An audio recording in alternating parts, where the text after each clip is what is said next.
जय माता दी। आप सभी को उत्पन्ना एकादशी की हार्दिक शुभकामनाएं। उत्पन्ना एकादशी मार्गशीर्ष मास के कृष्ण पक्ष की एकादशी तिथि को मनाई जाती है। इसे भगवान विष्णु की उपासना के लिए श्रेष्ठ माना जाता है।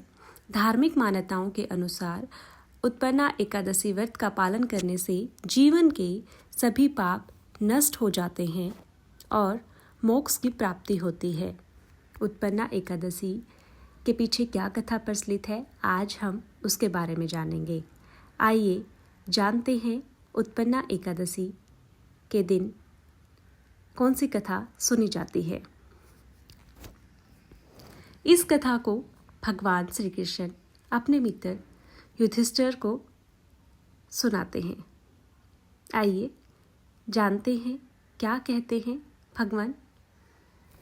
भगवान कहने लगे, हे युधिष्ठिर, सतयुग में मुर नाम का दैत्य उत्पन्न हुआ। वह बड़ा बलवान और भयानक था। उस प्रचंड दैत्य ने इंद्र, आदित्य, वसु, वायु, अग्नि आदि सभी देवताओं को पराजित करके भगा दिया।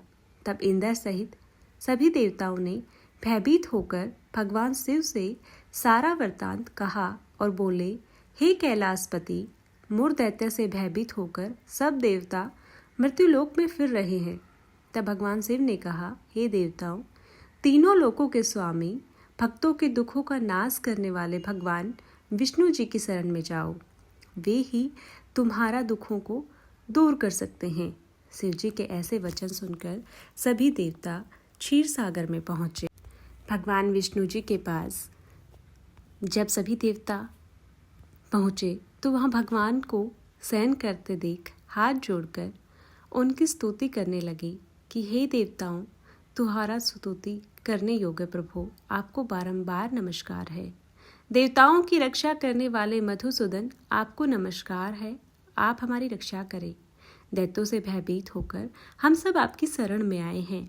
आप इस संसार के कर्ता, माता पिता, उत्पत्ति और पालन करता और संहार करने वाले हैं। सबको शांति प्रदान करने वाले हैं। आकाश और पाताल भी आप ही हैं। सबके पितामह ब्रह्मा, सूर्य, चंद्र, अग्नि, सामग्री, होम, आहुति, मंत्र, तंत्र, जप, यजमान, यज्ञ, कर्म, कर्ता, भोक्ता भी आप ही हैं। आप सर्वव्यापक हैं। आपके सिवा तीनों लोकों में चर तथा अचर कुछ भी नहीं है। हे भगवान, दैत्यों ने हमको जीतकर स्वर्ग से भ्रष्ट कर दिया है। हम सब देवता इधर उधर भागे भागे फिर रहे हैं। आप उन दैत्यों से हम सबकी रक्षा करें। इंद्र के ऐसे वचन सुनकर भगवान विष्णु कहने लगे कि हे इंद्र, ऐसा मायावी दैत्य कौन है जिसने सब देवताओं को जीत लिया है? उसका नाम क्या है? उसमें कितना बल है और किसके आश्रय में है तथा उसका स्थान कहाँ है? यह सब मुझसे कहो। भगवान के ऐसे वचन सुनकर इंद्र जी बोले, भगवान, प्राचीन समय में एक नाड़ीजंग नाम का राक्षस था। उसके महापराक्रमी और लोक विख्यात मुर नाम का एक पुत्र हुआ। उसकी चंद्रावती नाम की नगरी है। उसी ने सब देवताओं को स्वर्ग से निकालकर वहां अपना अधिकार जमा लिया है। उसने इंद्र, अग्नि, वरुण, यम, वायु, ईश, चंद्रमा आदि सबके स्थान पर अधिकार कर लिया है। सूर्य बनकर स्वयं ही प्रकाश करता है, स्वयं ही मेघ बन बैठा है और सबसे अजेय है। हे असुर निकंदन, उस दुष्ट को मारकर देवताओं को अजेय बनाइए।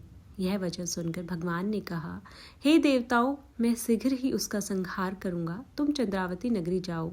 इस प्रकार कहकर भगवान सहित सभी देवताओं ने चंद्रावती नगरी की ओर प्रस्थान किया।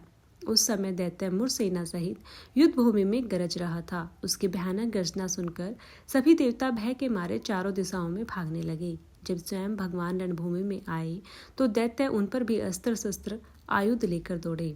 भगवान ने उन्हें सर्प के समान अपने बाणों से बींध डाला। बहुत से दैत्य मारे गए, केवल मुर बचा रहा।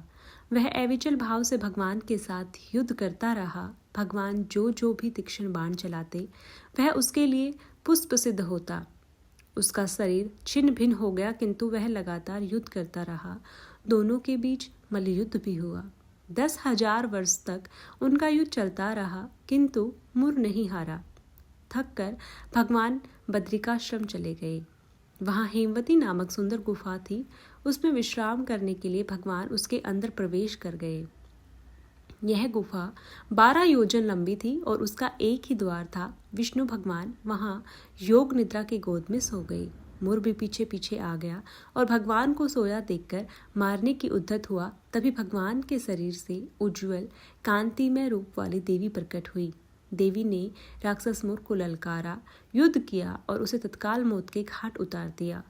श्री हरि जब योग निद्रा की गोद से उठे तो सब बातों को जानकर उस देवी से कहा कि आपका जन्म एकादशी के दिन हुआ है, अतः आप उत्पन्ना एकादशी के नाम से पूजी जाएंगी। आपके भक्त वही होंगे जो मेरे भक्त हैं। ये थी उत्पन्ना एकादशी की व्रत कथा।